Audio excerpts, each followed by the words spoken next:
बहुत कोशिश कर रही हैं। मैं दुआ करता हूँ कि अल्लाह मियाँ हमें इस वबा से निजात दिलाए और हमें इतनी हिम्मत दे कि हम अपने लोगों को प्रोटेक्ट कर सकें। आज की मेरी प्रेस कॉन्फ्रेंस बेसिकली रंगा बिल्ला पे है। लोग सुन के कहेंगे रंगा बिल्ला कौन है? रंगा बिल्ला एक ऐसी गैंग है और ऐसे वो एक गैंगस्टर्स हैं जिन्होंने अपनी सियासत आरएसएस से शुरू की, बदमाशी भी वहाँ सीखी, टेररिज्म भी वहाँ से सीखी और रंगा बिल्ला आज भी उस ऑर्गेनाइजेशन के मेंबर्स हैं।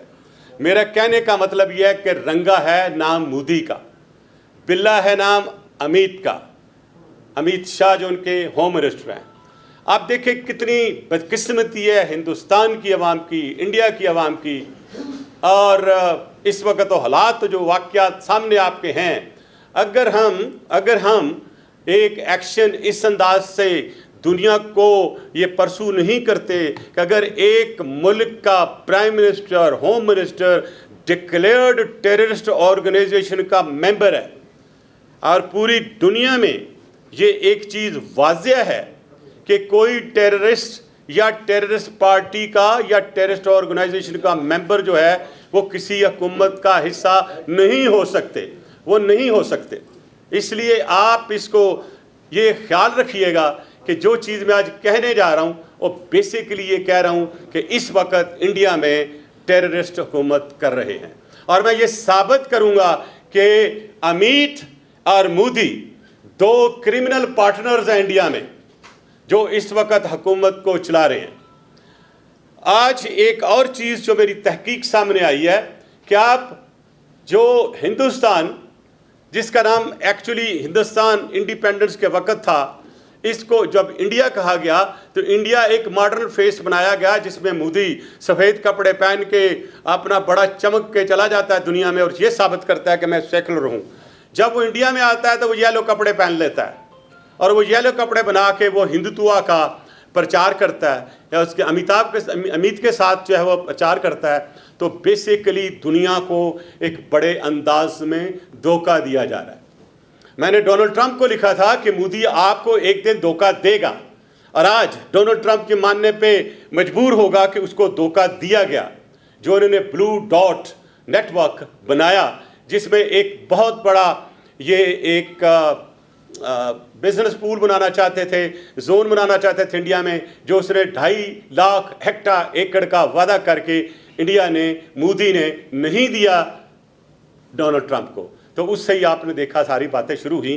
जब मैंने रिपोर्ट पढ़ी यूएस कमीशन की ऑन रिलीजियस इंडिपेंडेंस पे, तो उस पे सबसे पहले I would like to thank president Donald Trump और उनकी वो टीम जिन्होंने इस वक्त अमित शाह को और प्राइम मिनिस्टर मोदी पे ऊपर एक सीरियस किस्म का एलिगेशन लगाते हुए कि यू आर द एक्सट्रीमिस्ट और आप इंडिया में डिस्क्रिमिनेशन कर रहे हैं मुसलमानों के ख़िलाफ़, और वो ट्रैवल रिस्ट्रिक्शन की उनको एक इशारा दे दिया गया है। लेकिन मैं ये समझता हूँ कि ये इशारा कि सिर्फ उन पर ट्रैवल रिस्ट्रिक्शन होगी ये उनको रोकने वाला नहीं है। आज मैं नई एविडेंस के साथ सामने आ रहा हूँ कि प्राइम मिनिस्टर मोदी जो है ये टेररिस्ट की हैसियत से उसने फैसला किया है। इनकी राह का एक पेपर है जो approved by prime minister Modi कि हिंदुत्व आइडियोलॉजी जिसमें मुसलमान कोई इस इलाके में नहीं रहेगा, वो सिर्फ हिंदुस्तान में एप्लीकेशन नहीं करना चाहता, वो पाकिस्तान में भी करना चाहता है, वो ईरान में भी करना चाहता है, वो अफगानिस्तान में भी चाहता है, वो मिडल ईस्ट में तक जाना चाहता है। ये मैं नहीं कह रहा हूँ, ये उनका अपना अप्रूव्ड शुदा research paper duly approved by there state है। तो आप इस चीज़ को सामने रखते हुए मैं सबसे पहले हाईलाइट करूँगा कि मैं क्यों कह रहा हूँ कि अमित और मोदी वार क्रिमिनल के अलावा इसके अलावा क्राइम अगेंस्ट ह्यूमैनिटी के अलावा ये पैटी बदमाश थे। पैटी बदमाशों से उठकर ये वेगाबॉन्ड बने, वेगाबॉन्ड बनने के बाद ये कातिल बने, और जो मैक्सिम किलिंग हुई है अनफॉर्चुनेटली मैं वो साबित करूंगा, आपको मटेरियल भी दूंगा, वो पुलिस इनकाउंटर से हुई। जो असैसिन्स हैं हायर करके लोगों को मारा गया, उनकी नामों की डिटेल, वो कहाँ मारे गए, किस पुलिस ऑफिसर ने मारा, कौन से जज को मारा, तो ये सारी चीज़ें मैं आपकी खिदमत में पेश कर रहा हूँ। सबसे पहले मैं ये कहूँगा कि ये सारी तफसील जो मैं बताऊँगा मैं एक ख़त की सूरत में यूएस का जो ह्यूमन कमीशन राइट जो रिलीजियस कमीशन है उसको मैं ये भेज रहा हूँ और इसकी कापियाँ दुनिया पूरी में भेज रहा हूँ, जिसमें ह्यूमन राइट्स कमीशन है, यूएन के सेक्रेटरी जनरल है, और अभी आपके सामने बैठे बैठे मैंने फैसला किया है कि सारे हेड ऑफ स्टेट को ये जाएगा और इस पे इनका जो सही मुंह है वो एक्सपोज होगा। अगर किसी को शक है और अगर मोदी को शक है, अगर अमित को शक है, तो pull me out to any forum, मैं उनको जवाब दूंगा कि ये क्या बात है। मैं यहाँ पे पूरी बात शुरू करने से पहले Rana Ayub, a very famous journalist from India, जिसने अपने जिस्म पे 6 कैमरे बांध कर और जिन लोगों ने गुजरात में मैस मर्डर किया था, वो पुलिस ऑफिसर्स, वो कमिश्नर्स और वो जो पॉलिटिशियन थे, उनको अंडर कवर उनकी बातें टेप की, उनने जो कुछ किया वो खुल के उन्होंने बताया, उसकी तफसील भी है। 2 जो गुजरात फाइल है उसमें राना ने काफ़ी कुछ लिखा है, लेकिन जो उसके साथ मेरी लेटेस्ट इंटरेक्शन हुई है through the media and also through the research, वो अभी बहुत कुछ छुपाए बैठी है, इसलिए कि उसको डर है कि कहीं उसको ये मरवा ना दें। मैं तो अभी तक परेशान हूँ और अल्लाह का दुआ करता हूँ कि उसको अल्लाह ज़िंदगी दे, लेकिन अभी तक वो ज़िंदा है, इसलिए उसकी प्रोटेक्शन की बहुत ज़रूरत होगी मेरी आज की प्रेस कॉन्फ्रेंस के बाद, क्योंकि इसमें मैं बहुत कुछ बताने जा रहा हूँ। मोदी जो है वो आपको पता है कि जिस अंदाज से वो काम करता रहा है। मैं सबसे पहले आऊँगा अमित शाह पे, जो उनका होम मिनिस्टर है और basically he is brain of Modi, और इसीलिए इनको रंगा बिल्ला कहा गया। जब इन्होंने आरएस से अपना रोब और अपनी मार्केटाई और एक टेरर क्रिएट किया तो इंडिया में इसका नाम रंगा बिल्ला रखा गया। किसी की जरूरत नहीं होती थी कि इनके खिलाफ कोई शिकायत करे। ये जो आज सफ़ेद दाढ़ी में आपको एक सफ़ेद लिबास में एक मोदी नज़र आता है, इसके पीछे एक घिनौना चेहरा है, वो घिनौना चेहरा है क्रिमिनल का। And mister prime minister Modi, I M challenging you directly, what ever I am saying it, deny it, you never deny, you don't have the courage to talk in front of me. I have challenged you to come to the podium in The Hague and I'll sort you out there with your crime activities, and I'm sure कि India के लोग भी सामने आएंगे। आज India भी मजबूर है और मुझे अफसोस तो ये हो रहा है कि कांग्रेस को क्या हो गया है।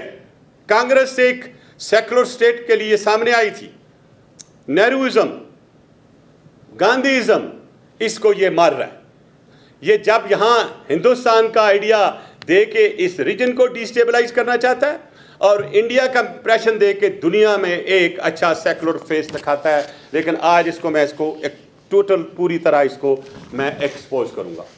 बात शुरू होती है जी 2005-2006 में एक पाकिस्तान इंडियन शराबुद्दीन शेख और उसकी बीवी, ये राजस्थान से गुजरते हुए पुलिस मुकाबले में मार दिए जाते हैं।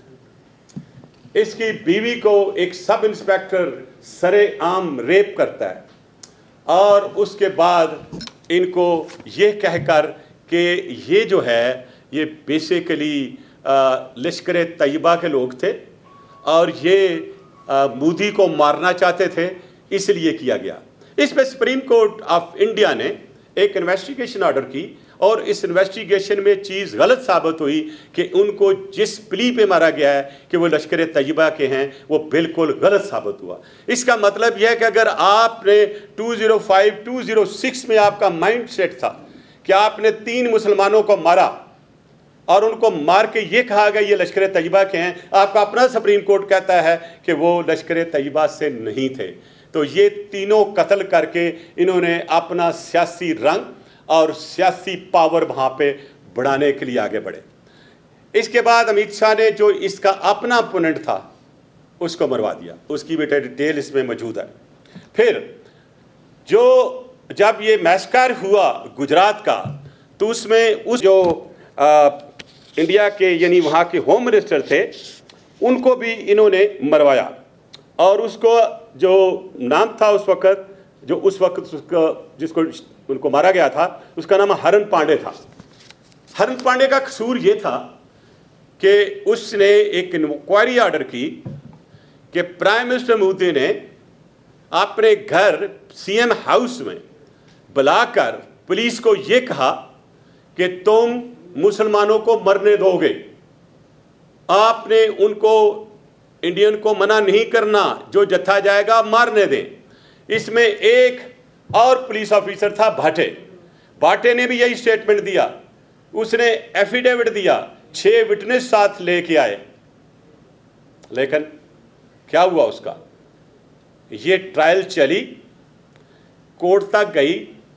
2014 में इन्वेस्टिगेशन की वजह से अमित शाह अरेस्ट हुए। अरेस्ट होने के बाद उनको फौरन बेल मिली, और जब जस्टिस जो उनके थे उन्होंने जब बुलाया उनको कि भाई आप बार मैं आपको बुला रहा हूँ, आपको आना चाहिए, तो उस जस्टिस को उन्होंने नहीं पेश होने दिया, हालांकि वो उस वक़्त उसमें मौजूद थे, यानी ही वॉज नॉट अवे। और जितनी को 4, 5, 6, 7 जितनी पेशियाँ हो सकती थी वो कराई गई, लेकिन नहीं उनको पेश होने दिया। और उसके बाद उस जज को, जो उनका नाम था, उसको भी उन्होंने मार दिया। फिर पुलिस इनकाउंटर में जो शेख फैमिली का आई विटनेस था उसको भी मार दिया गया। जिस पुलिस ऑफिसर ने इन्वेस्टिगेशन की और एफिडेविट्स वगैरह दिए, उनको भी इन्होंने फारिग कर दिया। जिसने होम मिनिस्टर को मारने की एक प्लान बनाया था, वो एक आज़म था, एक मुसलमान, जिसको इन्होंने हायर किया। और इस डीजी जो था वहाँ का पुलिस का, उसको हायर किया। और जब हायर किया तो उसके बाद उसका ज़मीर जो है वो जा पड़ा। उसने इसके खिलाफ बात की कि मुझे एक होम मिनिस्टर को मारने के लिए कहा गया, और मर गया वो होम मिनिस्टर।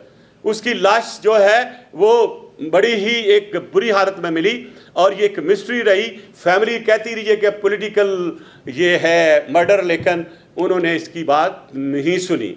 तो बेसिकली उसने एक लेटर लिखा जेल से डीजी पुलिस ने कि मेरे से ये गलती हुई, मैं कन्फेशन करता हूँ कि ये जो मैस्कर हुआ था गुजरात में, ये सारे का सारा initiate, engineer and actually supervised by Amit Shah and of course then Chief Minister Modi. अब वो बंदा जेल में, एविडेंस सामने। अब इसको साबित करने के लिए, जहाँ तक अमित शाह वो तो साबित हो गया क्योंकि मर्डर मौजूद हैं, विटनेस के लिए पुलिस आना चाहती है, बहुत से लोग सामने आना चाहते हैं, डर के साथ सामने नहीं आना चाहते। मैं इस लेटर में रिक्वेस्ट किया है कमीशन को भी, दुनिया के सारे फोरम्स को, आज मैं इंटरपोल को भी इसमें शामिल कर रहा हूँ कि इनको बुलाकर प्रोटेक्शन देकर इनकी आइडेंटिटी चेंज करके जो एग्जैक्ट चीज़ें वो निकाली जाएं, और they are willing to do it. अब आ गया राना अयूब ने जो अपनी मेहनत की, क्योंकि वो खुद लिखती है कि इसका नाम उन्होंने नहीं डालने दिया एफआईआर में। मोदी के खिलाफ जो एक मुसलमान खड़ा हुआ था, जिसकी इन्होंने पहले टांग काटी, फिर हाथ काटे, फिर कान काटे, फिर होंठ काटे, और उसके बाद उसको गले से काट के मारा गया। और ये भी मोदी के नोटिस में था, अमित शाह के नोटिस में था, लेकिन उस केस में भी रजिस्ट्रेशन में मोदी का नाम नहीं डाला गया। अब इस नाम को साबित करने के लिए सारी विटनेसेस सामने हैं, और वो बड़ी प्राइम विटनेसेस हैं, वो पुलिस जो इनकाउंटर करती रही है। तो मैं तो कहूँगा कि मोदी और अमित शाह जो हैं ये इनकाउंटर के माहिर हैं, और इन्होंने अपना जो महाराना अंदाज दुनिया को दिखाया, अभी जो मैं सामने कर रहा हूँ, क्या ये हिंदुस्तान में हुकूमत करने के काबिल हैं? क्या एक कातिल, क्या एक जो लोगों को मौत के घाट उतारता है, पुलिस को यूज़ करता है इनकाउंटर के लिए, और किराए के कातलों को लेके मारता है, और एक डर पैदा करके आरएसएस के थ्रू। और ये सारी जो हुकूमत उन्होंने की है, this is only through fear technology. Fear technology से मेरी मुराद ये है कि आरएस को सामने रख के ये दोनों जो थे क्रिमिनल पार्टनर्स, ये आगे बढ़े। तो आज की जो डेमोक्रेसी है, जो आप कहते हैं इंडिया में, its production of fear technology. एक जंग के साथ, एक टेरर के साथ ये हुकूमत ली गई है। डर हमें क्या है? मैं इसलिए कह रहा हूँ कि राना ने जो डिस्क्लोज किया, जो अपने उसकी फाइल्स थी, उसकी बहुत सा हिस्सा वो छापना चाहती थी तहलका में, और तहलका एक पता है एक बहुत अच्छी एक ऑर्गेनाइजेशन है, लेकिन ये सबको मिली जब इसकी मीटिंग तय हुई मोदी को अंडर कवर, और अंडर कवर आप कहेंगे वो कैसे चली गई, वो एक इंडियन थी। बहरहाल कमाल तरीके से उसने इंडियन जैली नेशनैलिटी बनवाई, पासपोर्ट भी और कार्ड भी। वो खैर वो अमेरिका की हुकूमत पे है कि वो देख लेंगे कैसे बना। बहरहाल ये जो होती हैं कवर्ट ऑपरेशन में ऐसी चीज़ें होती हैं। उसने उस कवर्ट ऑपरेशन में कमिश्नर्स को, डिप्टी कमिश्नर्स को, और जो किराए के कातल थे वो आरएसएस के बड़े बड़े जो इनके फने खां लड़ने मरने वाले तैयार होते हैं हरकत इनके लिए, उनको सबको टेप किया, और उसके बदन पर 6 कैमरे लगे हुए थे, और वो 6 कैमरों के साथ जाती थी। और beautiful, I must say and appreciate हर कि उसने बहुत अच्छी स्ट्रिंग ऑपरेशन की। अब उस स्ट्रिंग ऑपरेशन का कुछ हिस्सा छप चुका है गुजरात फाइल्स में, लेकिन बाकी वो कैद नहीं छपा, क्योंकि तहलका ने जब देखा कि Modi is rise in power, उन्होंने कहा अभी जा तेरी छुट्टी, उसको फारिग कर दिया। आज भी कहीं से वो छुप छुपा से काम करती है, आप देखते होंगे उनकी तस्वीरें आती रहती हैं। लेकिन मैं ये अपील कर रहा हूँ दुनिया के सब फोरम से कि उसको बुलाया जाए, और जो रिमेनिंग एविडेंस वो देना चाहती है, जो उसके पास है, उसको लेके मोदी को और अमित शाह को वार क्रिमिनल के तौर पे एज ए क्रिमिनल हेग में ट्राई करना चाहिए, क्योंकि उनका आखिरी डेस्टिनेशन जो है वो हेग ही है। क्योंकि जिस अंदाज से चीज़ें आ रही हैं, और mister Modi I am not going to leave you, let me tell you, मेरी कोई तेरी जाती दुश्मनी नहीं है। तू पाकिस्तान के खिलाफ है, तू मुसलमानों के खिलाफ है, तू ह्यूमैनिटी के खिलाफ है, तू हिंदुस्तानियों के खिलाफ है, तू पाकिस्तान के खिलाफ है, तू हर अच्छे इंसान के खिलाफ है। लिहाजा तुम्हारे खिलाफ ये जहाद करना कि तुम्हें हेग का ले जाकर एज ए क्रिमिनल साबित करना, मैं पूरी कोशिश करूँगा इंशाल्लाह।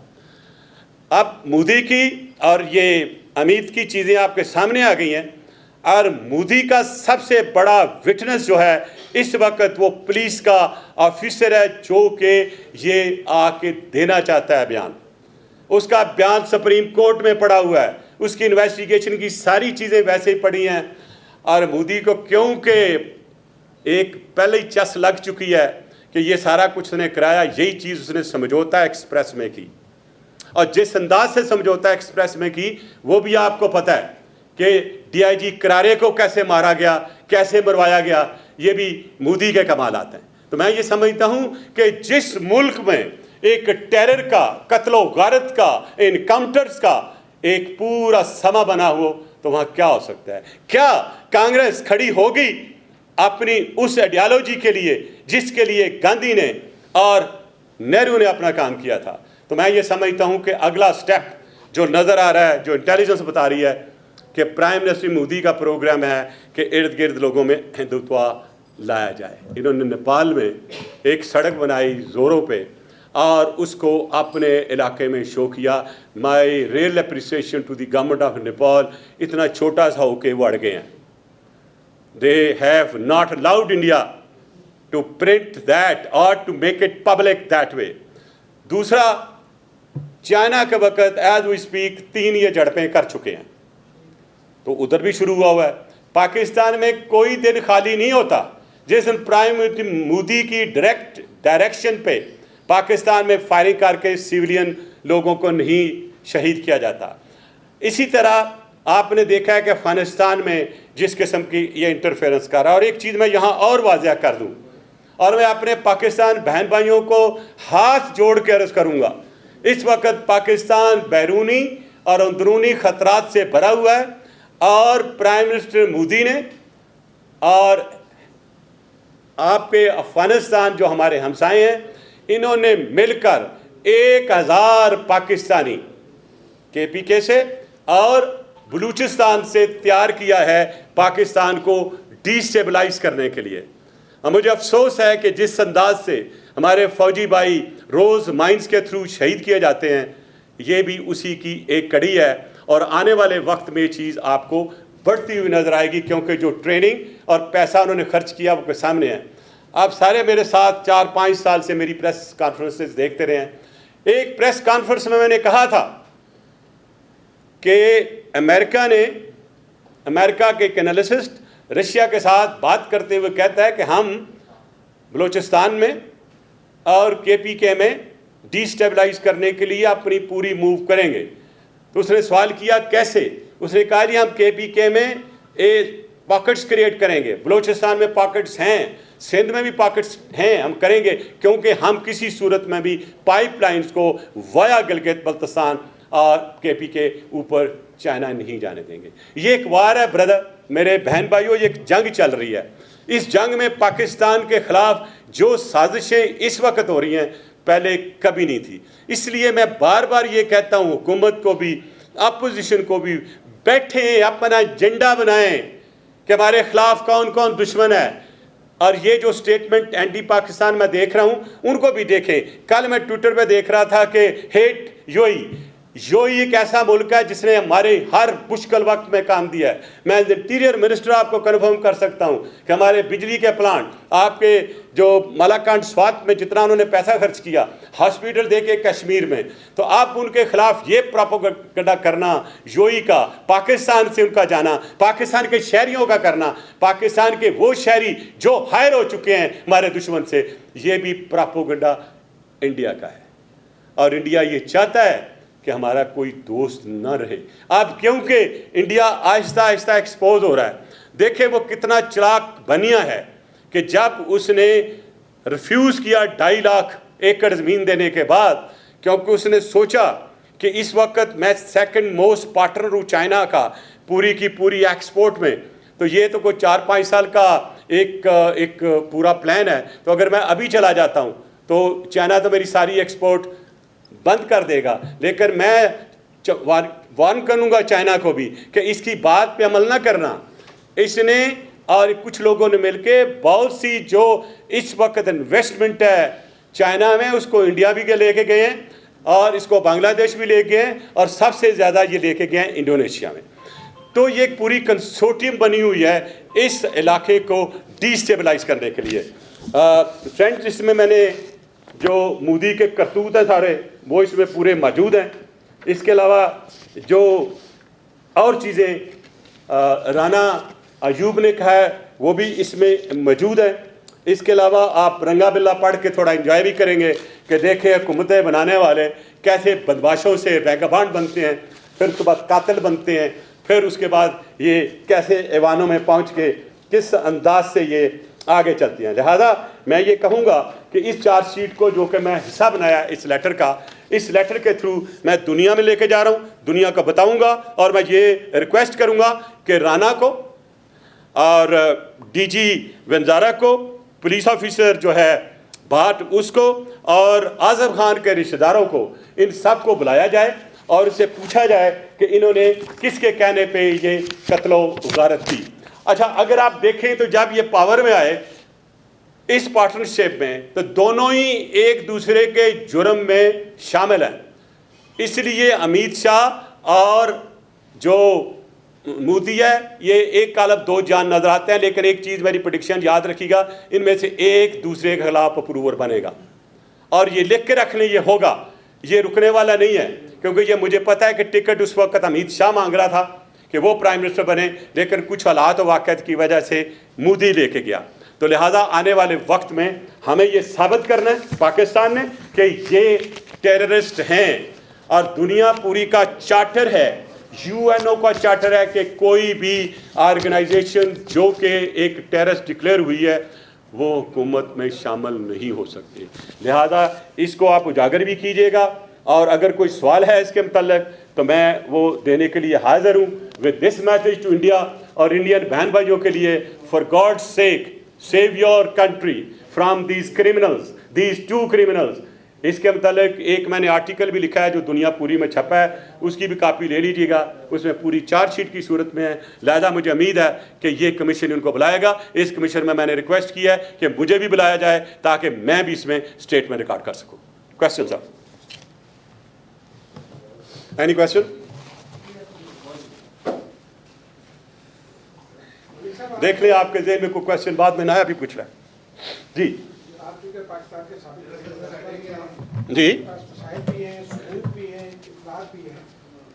आप अपनी कमेटी के जरिए जो सेनेट की दाखिला कमेटी है उसके जरिए आप क्यों नहीं आलमी अदालत के साथ में जाते हैं? आपने एक बात की, देखें हुकूमतों को कन्विंस करना थोड़ा मुश्किल होता है। जब मैंने वॉर डॉक्ट्रिन लिखी मोदी के सिलसिले में ये वाली, तो इमरान खान साहब की एक स्टेटमेंट थी कि मोदी आने के बाद पाकिस्तान के हालात वाक़यात बहुत बेहतर हो जाएंगे, कश्मीर का मसला हल हो जाएगा और जो हमारा अपना है रिश्ता इंडिया के साथ बॉर्डरों में ठीक हो जाएगा। मैंने उस वक्त वोकली अपोज किया था। मैंने कहा ये इतना लीथल साबित होगा, और इसमें मैंने सारी की सारी तफसील मौजूद है। मेरी एक एक प्रेडिक्शन इनसे लिखी हुई जो है वो सही साबित हुई है। आज मोदी ने इसको इंडिया में बैन किया हुआ है।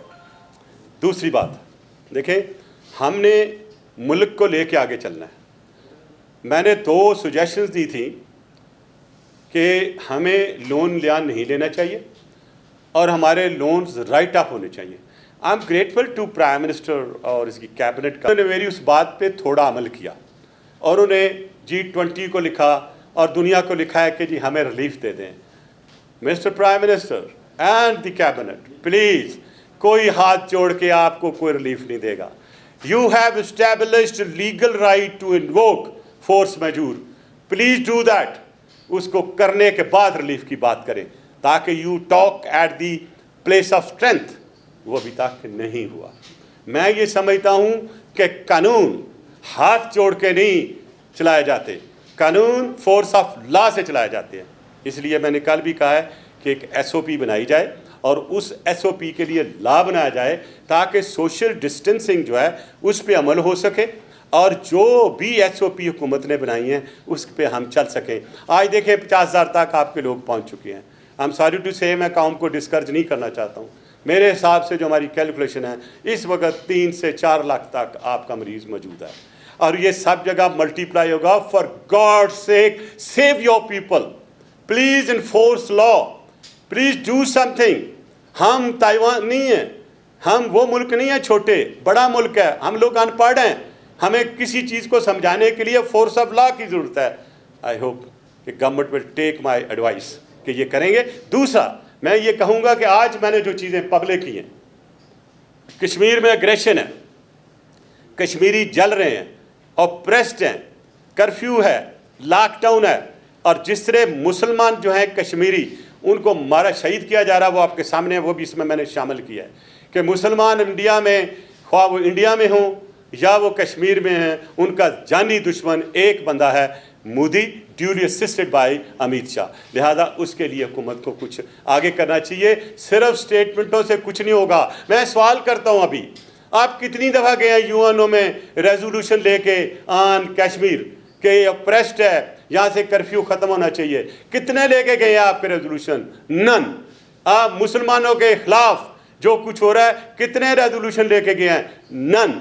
अब मुझे ये बताएं कि आइंदा आने वाले वक्त में ये सब कुछ जो हो रहा है, क्या आप पार्टी बनेंगे मेरे साथ या ये पार्टी बनेगा किसी कमेटी के साथ? क्या ये पार्टी बनेगी लॉ मिनिस्ट्री कि ये सारी चीज़ें, ये सारी एविडेंस लेके जाए कि ये एक क्रिमिनल है, एक टेररिस्ट ऑर्गेनाइजेशन है? हमारा तो वो चंदा इकट्ठा किया था, हमें फैट एक्ट में ले गए थे। क्या इस चीज़ को फैट एक्ट में लेके जाएगी हुकूमत पाकिस्तान? क्या हुकूमत पाकिस्तान मेरे इस लेटर को हिस्सा बनाएगी फैट एक्ट का?